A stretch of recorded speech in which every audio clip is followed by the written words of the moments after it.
सुर्खियों में।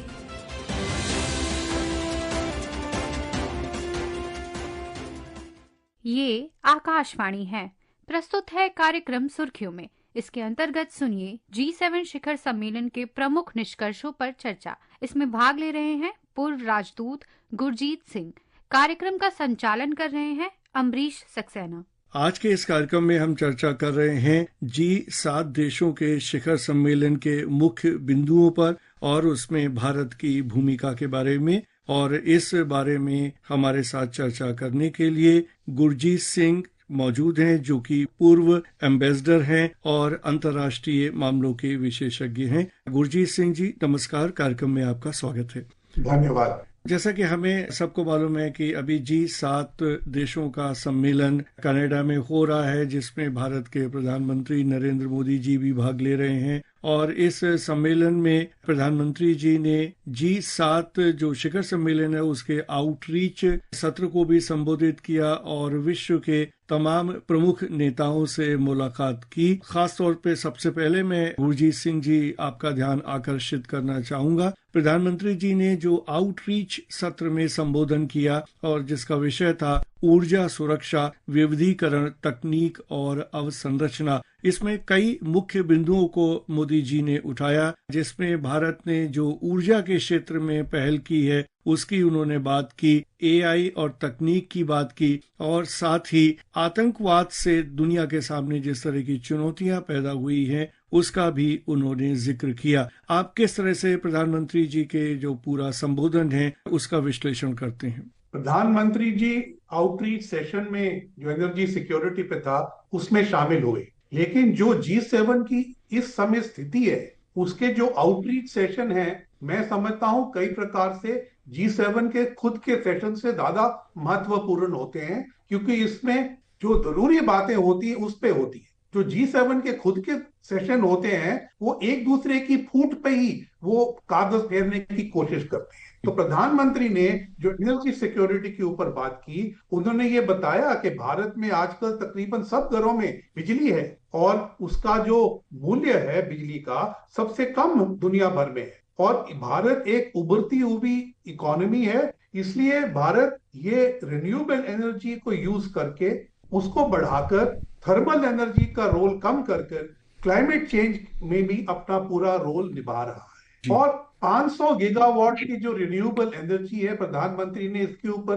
ध्यान आकर्षित किया, खासकर जो नए इनिशिएटिव्स हैं ग्रीन हाइड्रोजन पे, न्यूक्लियर एनर्जी पे, ethanol blending for clean energy, ये सब चीजों पे। और उन्होंने ये भी बताया कि भारत ने और देशों के साथ मिलकर international solar alliance, coalition for disaster resilient infrastructure, mission life, global biofuel alliance और one sun one world one grid का भी एक इनिशिएटिव लिया हुआ है, और उन्होंने सबको इसके साथ साझा होने के लिए बात कही।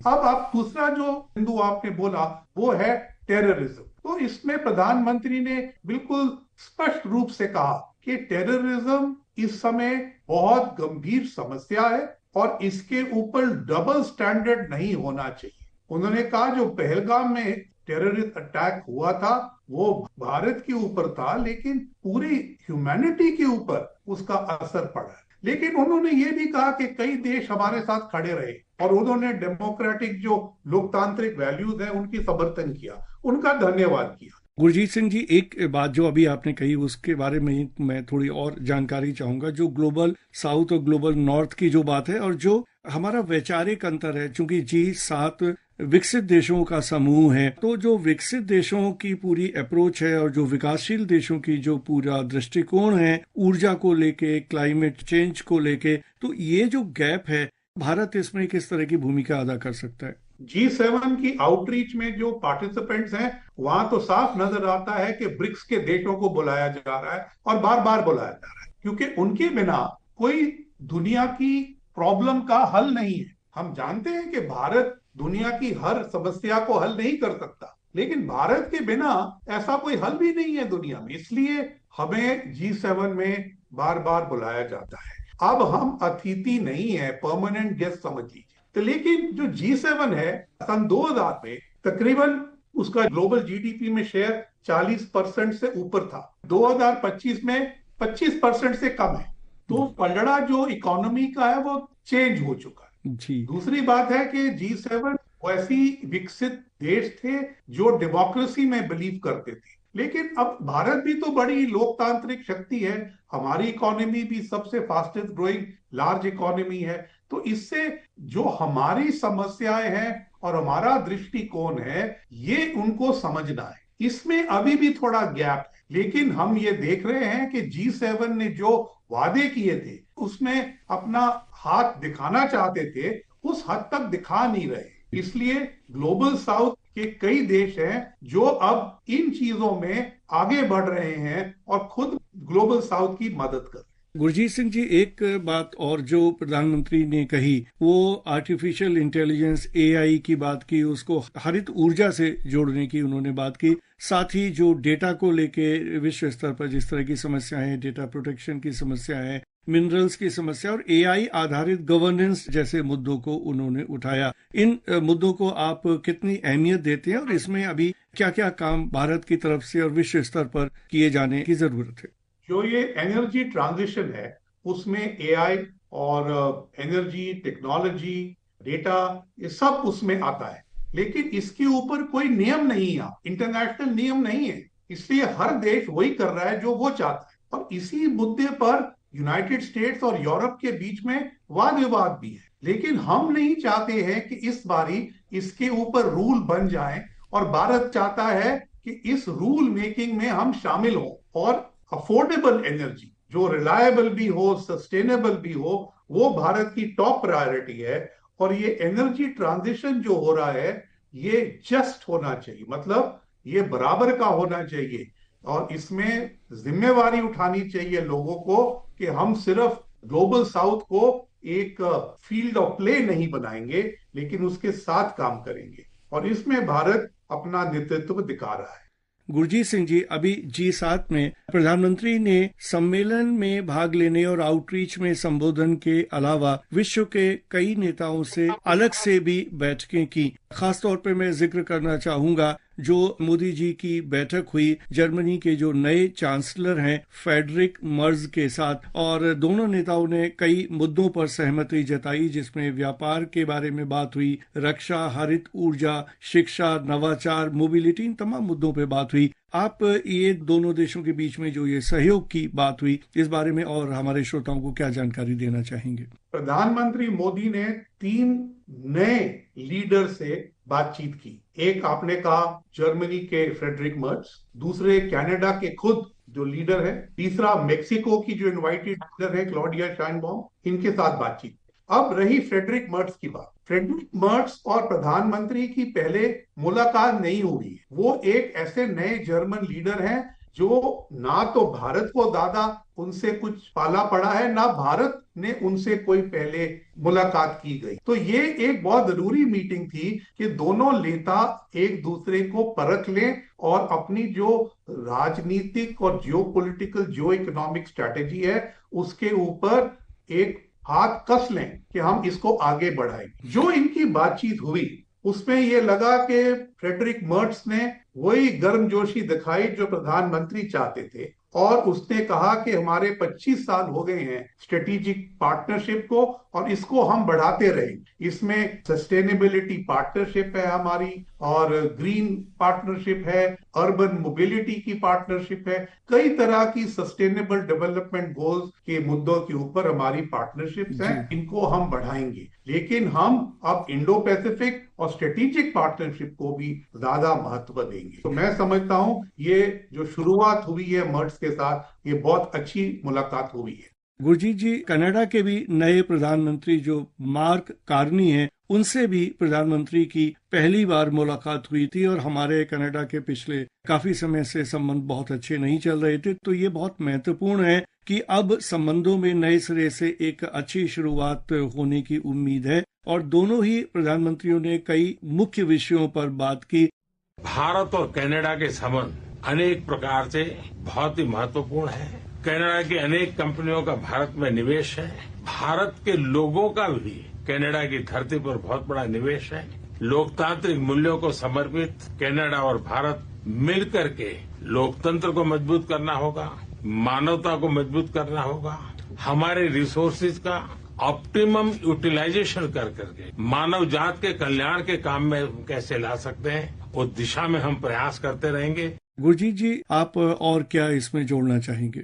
सबसे इम्पोर्टेंट मुद्दा ये है कि दोनों देशों ने तय कर लिया है कि हमारे हाई कमिश्नर एक दूसरे के देश में लौट आए, मतलब डिप्लोमेटिक नॉर्मलसी थोड़ी आ जाएगी। दूसरी बात है कि इस समय कनाडा के ऊपर अमेरिका का ट्रेड का बहुत दबाव है, हालांकि वो अमेरिका का पुराना पार्टनर है। तो इस समय कनाडा भारत के साथ जो कॉम्प्रिहेंसिव इकोनॉमिक पार्टनरशिप एग्रीमेंट की बातें चल रही हैं उनको रिवाइव करना चाहता है। तो मेरे ख्याल अर्ली प्रोग्रेस ट्रेड एग्रीमेंट सबसे पहले नेगोशिएट किया जाए। और इसके अलावा आपने इंडो पैसिफिक की बात की। ये इंडो पैसिफिक आज तक भारत और कनाडा के बीच में बहुत बड़ा मुद्दा नहीं रहा है, लेकिन अगर कनाडा इंडो पैसिफिक में दिलचस्पी दिखा रहा है और इंडो पैसिफिक में भारत को प्राथमिकता देता है तो हम उससे जरूर संबंध बनाएंगे और उसको मजबूत करेंगे। बाकी तो ये जो चीजें आपने बताई हैं कि digital transformation, AI, clean energy, food security, critical mineral, ये पहले भी महत्वपूर्ण थी, अब भी महत्वपूर्ण है। लेकिन कनाडा पहले हमेशा यूएस की तरफ देखता था, अब लगता है कि यूएस के अलावा भी ये नजर लोगों से मिलाने को तैयार। गुरजीत जी, मैं जिक्र करना चाहूंगा